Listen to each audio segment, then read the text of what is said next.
Hello, this is a spoiler review of No Way Home, along with some ideas and thoughts of what they could do with the franchise moving forward. So, I appreciate the I appreciate what they did with the Goblin. Um, there is an element of camp to Spider-Man that isn't quite there in Batman. Whereas both of them can have the greatest rogue galleries in like popular culture. However, Batman is able to investigate some of the darker tones as far as the antagonists. But I feel that Parker uh, was able to demonstrate, thus being Parker, in the sense that he sees that there are issues within the antagonists that he feels that he is capable of helping with. It is when the superhero becomes so altruistic that they feel that they can cure them, that they have to step back and actually decide how they're going to uh, perform in that scenario. And there has to be a menace of the antagonist in ways where they are uh, more harmful to themselves than they could potentially be to the superhero, as far as a camp. Um, so I feel that as far as the aesthetics of Goblin making a transfer over into the MCU, that was appropriate. The same thing with Doc Ock. Electro, not as much. Electro, I feel that not having the identity of Peter Parker in the Amazing Spider-Man uh, two movies, it kind of extends the criticism that he shouldn't necessarily um, have a personal stake as far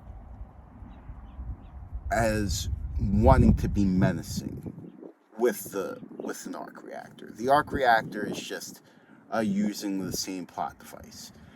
I did enjoy them using the nanotech plot device, so because it showed that Holland in combat on his first appearance was willing to use his mind in battle before just going to fisticuffs, and that was exceptionally important for Parker as a transformation, or how we see him as a character or as a person. Um,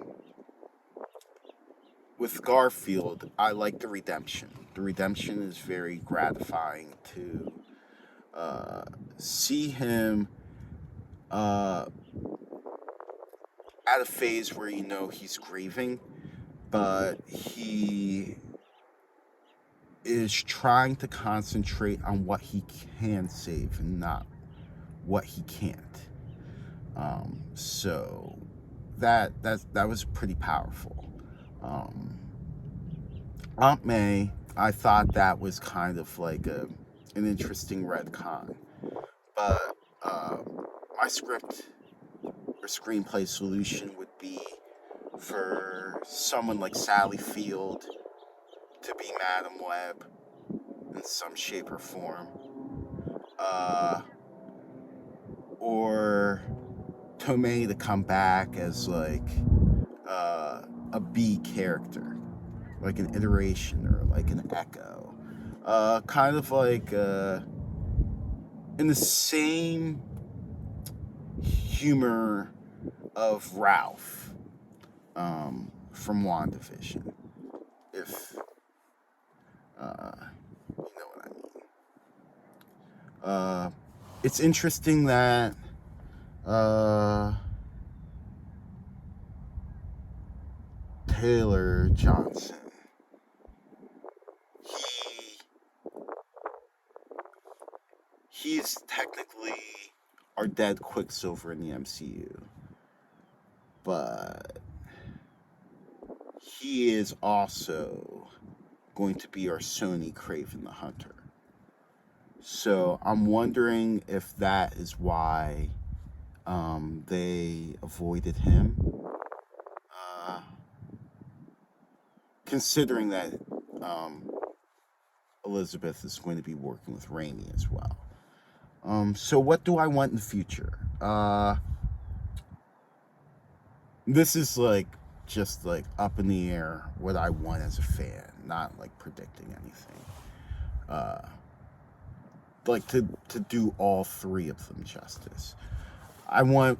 I'll say Holland first because Holland isn't my iteration, but at the same time, I feel it's important for that one to be the emphasis moving forward to bridge the comic books, etc. Uh, the ESU storylines where Parker is at college, but instead of the ESU, it is MIT.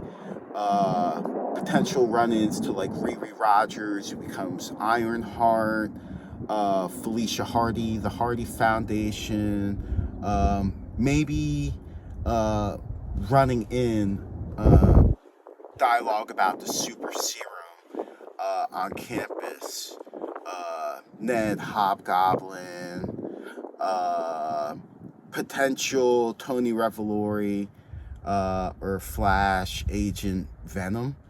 Um, and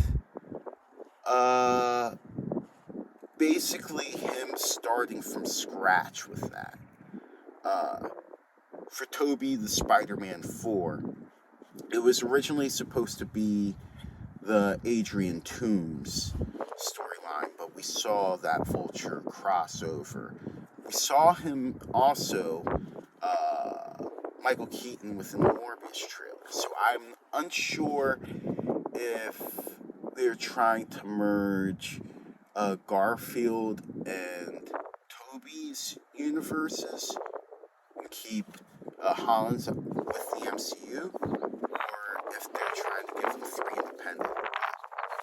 These comments are being said as though all three should have their own individual. So, Tobey, Spider-Man 4, an investigation into a further deconstruction of One More Day and potential Mephisto, um, where it is Bryce Dallas Howard, Kirsten Dunst, and Tobey Maguire, and he's trying to sort out where he can only save one as the love of his life. And for Garfield, I think it should be a Neogenics Web of Shadows. And he discovers Spider-Gwen in one of the universes. And then he has to choose whether he can stay in his universe or go over to hers, and he's gonna choose to stay in his universe. But I'd like them to do more Neogenics with their storylines. How, like, mad scientists that had an accident in the lab. Oh no, I can help you. The kind of humor that was demonstrated in No Way Home. Because it was that kind of camp as far as the Amazing Spider-Man series. It's like, oh, I'm going to go skateboarding and I'm going to go hang out in FDR's subway and work with my chemistry kit sort of silliness.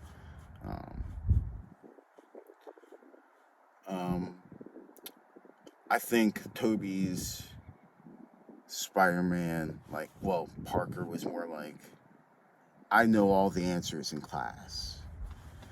And Tom's is more, he's trying to be aware about how the environment or how everything is around him.